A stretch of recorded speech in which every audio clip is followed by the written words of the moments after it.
Welcome to Peter and Ruffy's Football Show, your daily fix of football chat. We'll look at this morning's newspaper headlines and, of course, talk about some of the stories emerging today. And the main talking point, Hibs win the battle, but Rangers will win the war, according to the Ibrox boss Mark Warburton. James Forrest is keen to extend his stay at Celtic. And could Hearts be the second force in Scottish football after Aberdeen's loss at the weekend to the champions? Just a few of the topics Alan Ruff and myself, Peter Martin, will be discussing with Kilmarnock's Kallum Higginbotham, our boot-room guest, and I'm delighted Kallum can join us. And of course, it just tells you the manner of the man that he can come here even after a defeat, Ruffy. No shirking it from Kallum Higginbotham. No, not at all. It's always difficult when you get a defeat, you know, to come in and talk about it. But no, they're on a good run just now. Yep, we'll have a natter with Kallum. But first and foremost, Ruffy, I was there, Easter Road. It was a fantastic atmosphere. It lived up to the hype. Yeah, it certainly did. It looked fantastic in the stadium. Both teams put up a real good show. You know, it was a end-to-end stuff, chances at either end. I don't think either of the two teams deserved to lose the game. It was sort of similar to the Ibrox game when Hibs had chances and came away from that game at Ibrox, you know, thinking they should have taken something. And I think Rangers possibly thought they should have taken something as well. But all credit to Hibs. I thought they had individuals on the part that played particularly well. Yeah, well, to be fair to Rangers, they hit the post, they hit the bar. You know, they had a couple of really good chances as well as taking their goal. But Hibs had a number of chances too. One of the things I was impressed with, Kallum, and something we were talking about before we come on air, was John McGinn. His performance was unbelievable. Yeah, I watched the game on Sky Sports. I wasn't fortunate enough to be at the stadium and watch it live. But yeah, he played a fantastic game. I was most impressed with his work rate. Like you said, I think he stopped having a getting forward quite a lot and was taking him the other way, which I don't think he's been used to in most of the games he's played this season. Yeah, and of course, no surprise, Kallum, that Jason Cummings just seems to, you know, if you give him any kind of side of goal, he's capable of that kind of strike. Yeah, he's a great player. Every time I've played against him, he's always been a real threat up top. People are liking him to Lee Griffiths. He's definitely got a left foot like him, as you've seen yesterday with his strike, and I think that's six goals against Rangers. So he's shown that he can do it against the big teams as well. Yeah, and I love the fact, Ruffy, that when he walked into the after-match press conference, I just had the feeling he was going to give us the odd golden nugget headline, and he delivered and he said, you know, John McGinn's great, I really love him, he's like a hoodie. And I had to look up the dictionary meaning of hoodie, you know, to get whether it was a compliment or just a good noise up for him. But that's two of a number of good players they had on the day. Yeah, they certainly did. And we said it before the game that the big players needed to turn up, and they certainly did. And as you've just discussed earlier now, his strike was awesome. I mean, it never left. It just was only one way it was going, and that was the back of the net. Were you maybe questioning the goalkeeper for the Hibs' eventual winner? I actually thought, I knew you were going to ask me that. I actually thought he could have done better at the free kick.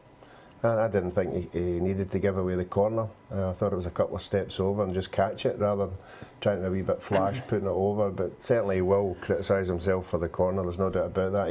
He got involved with Cummins in front of him, just giving him a wee push to get away, and then he get involved with his own centre half, and the ball the flight went over him and it just went right onto his head. Yeah, so Hibs get the win.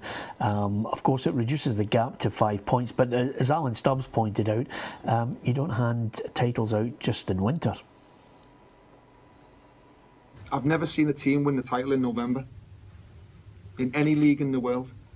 So how, if we got beat today, a team was going to win the title in November? Beggars belief.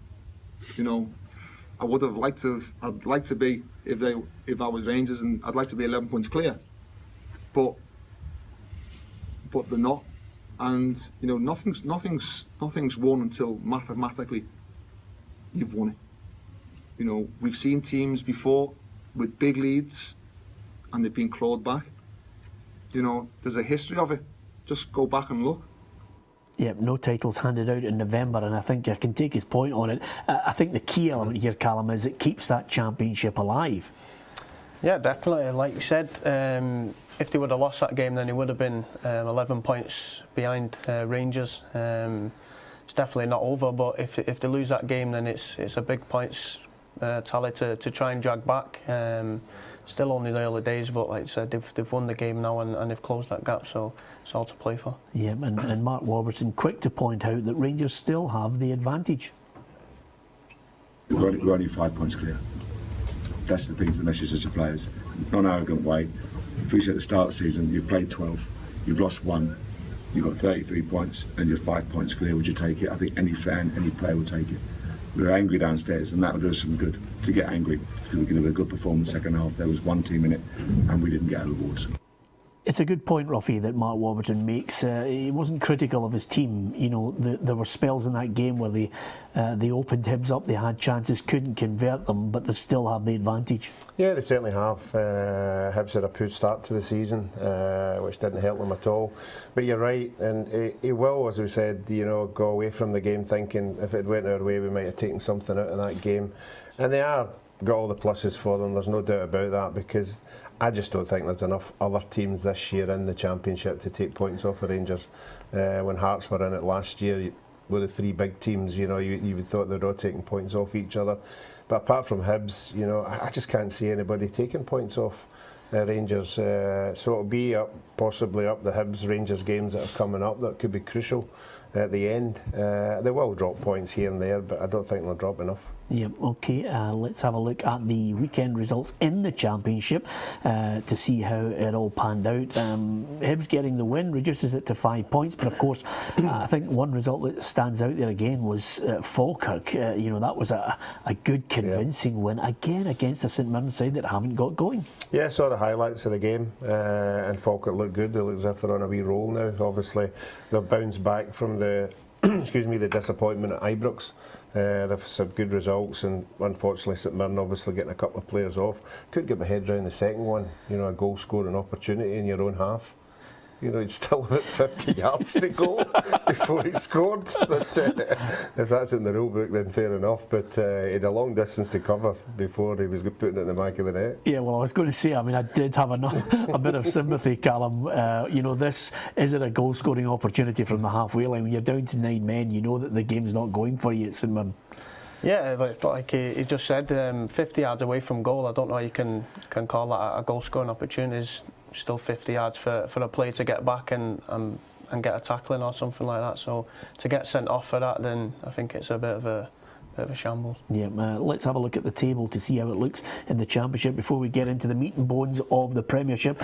Rangers 5 points, Falkirk also just tucked in behind Hibernian, 4 points further back, but you know, many would suggest it could be a 2-horse race now between Rangers and Hibs, as we were looking at the start of the season.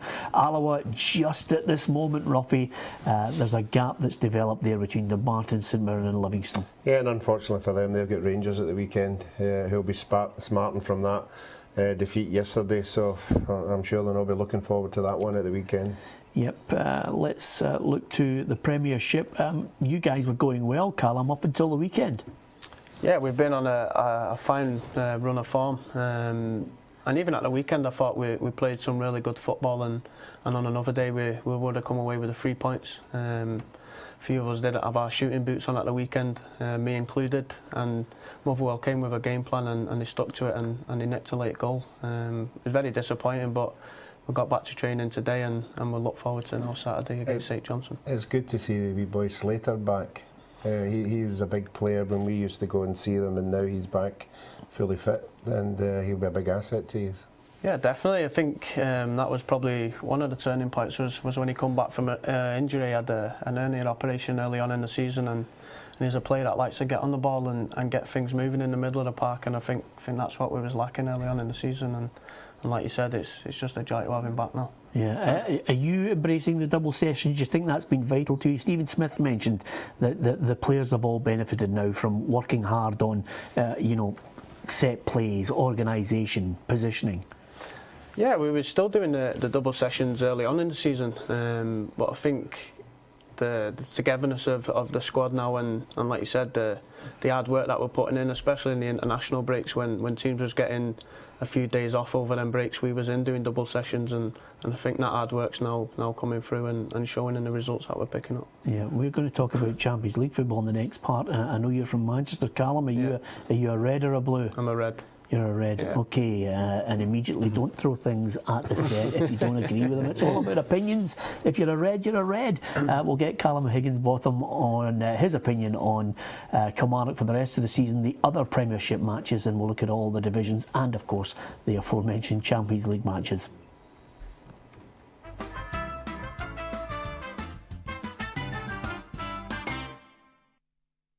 Hi, I'm Chris Sutton. To win this beautiful signed shirt from me, which club did Celtic sign me from?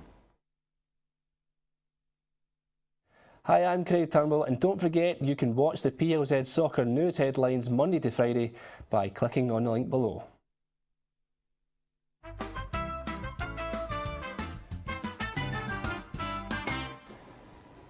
Welcome back to Peter and Ruffy's Football Show. Delighted that our bootroom guest is Kilmarnock's Kallum Higginbotham. Alan Ruff is alongside me.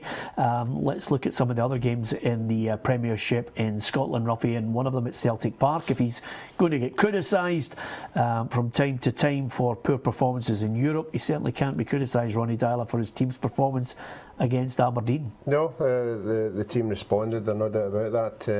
And when you've got a manager who is outspoken like that, and as a player, you want to back him up. You know, you're all part of the team in it together. And certainly the second half performance, I thought the first half performance, I thought Aberdeen had chances.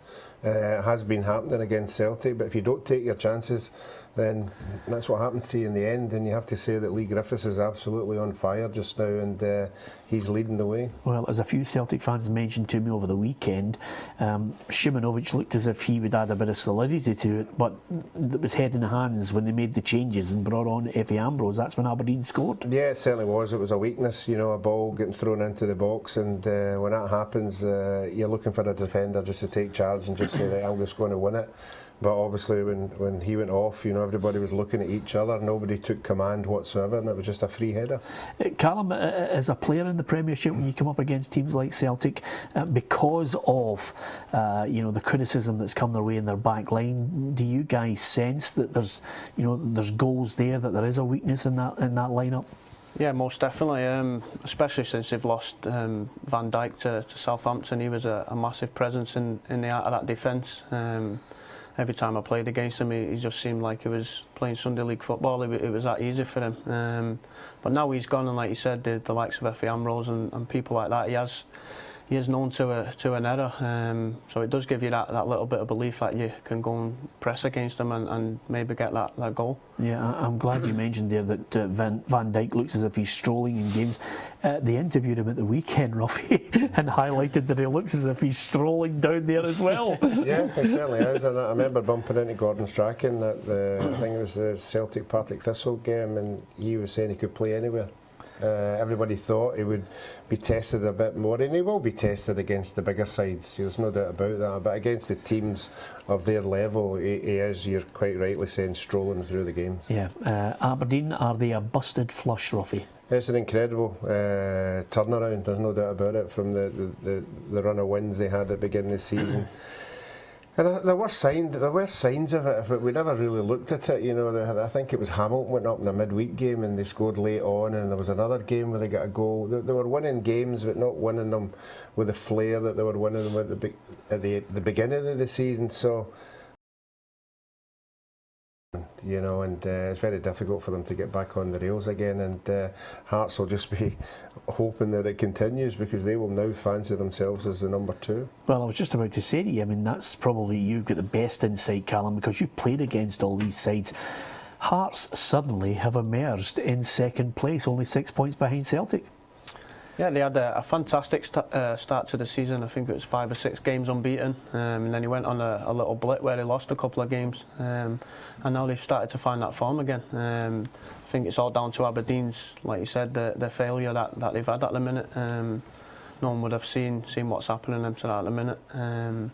Like you said, Hearts just keep on winning games, and they're not winning. Well, they won at the weekend 4-0, but last couple of games, I think they've just been scraping through, and if they keep winning ugly, then I'm pretty sure they can make second spot their own. Yeah, I mean, Robbie Nielsen mentioned, Ruffy, it wasn't really the ultimate performance he wanted, but he's suddenly, he's got a Belgian midfielder, Arnaud Djoum, who comes in and looks as if he's been there for a couple of seasons. Yeah, I think these are the games that you want to come out and have a wee rant when you win 4-0. It doesn't look as bad when you do it at 1-0, but certainly, his team played well, but I think Partick Thistle, with their own downfall at the weekend, has happened on numerous occasions. But no, the confidence of winning 4-0, you look forward to your next game, and the sooner it comes, the better. Yeah, here are the results from the Premiership at the weekend. Of course, we talked about Celtic Aberdeen. Dundee United get their first win under Mixu Patalainen. It was a good win for St Johnstone. They were 4-0 up against Hamilton Accies. I think too many of us saw that coming, Ruffy, or indeed the Inverness won, Dundee won. The reason I say we didn't see that coming either, because their penalty was as soft as you're likely to see this season. I thought they were lucky to get a penalty. Yeah, I actually thought the first tackle was worse than the second one, but they came so quick together. The referee obviously didn't make a decision the first time, and he says I better make a decision the second time, and I think he got both of them wrong. Yeah. I don't think it was a penalty in any way at all. Yeah, well, let's have a look at the table. Kallum, what are the ambitions as you see that table for Kilmarnock? When you look at the squad that you have, Josh McGuinness has been getting all the headlines as well. Where do you see yourselves going into the winter period? Looking at the table there, I think you could say we can aim for top 6, most definitely. Like I said, we should have picked up the 3 points at the weekend, which would have took us on level points with Ross County. They've been getting all sorts of plaudits for the start they've had, so we've not been doing too bad. Like I said, we'll just dust ourselves down over this week and push forward now to a very tough game against St Johnstone. And if we win at the weekend, then we're only 2 points behind them, which would take us into 4th if we can start picking up the points. Yeah, that bottom end of the table, Ruffy, is incredible, because suddenly you've got Mixu Patalainen, who gets a response from his team. Then you've got Mark McGee, defeating Kilmarnock. They've taken 4 points from 6, and suddenly he started to really work, as Kilmarnock have done earlier in the season. Double sessions, looking at the organisation of them, trying to keep it tight at the back. Yeah, well, I think that's why owners make the change. They look for some kind of reaction and a new manager coming in, and 9 times out of 10 the players respond to it. As Kallum will tell you, it's new training, new methods. Everybody has a wee bit smile on their face. It's a new bit of banter going about the dressing room, and sometimes it works. Doesn't work all the time, but it has for Motherwell and Dundee United, and they'll be hoping they could go on a run now. But I think it's going to be very tight down there right until the end. And we're all talking about the team that's going to get relegated. Let's not forget that playoff place. Yeah. There'll still be 2 or 3 teams in there for that playoff. Yeah, and of course that playoff place, I think, is the general consensus now that we're looking at. It could be either Hibs or Rangers. Yeah, well, that makes it even more crucial, to not be in that playoff place. Yeah, absolutely. Are you changing your mind? I know you like to change your mind on who's getting relegated from week to week, Ruffy.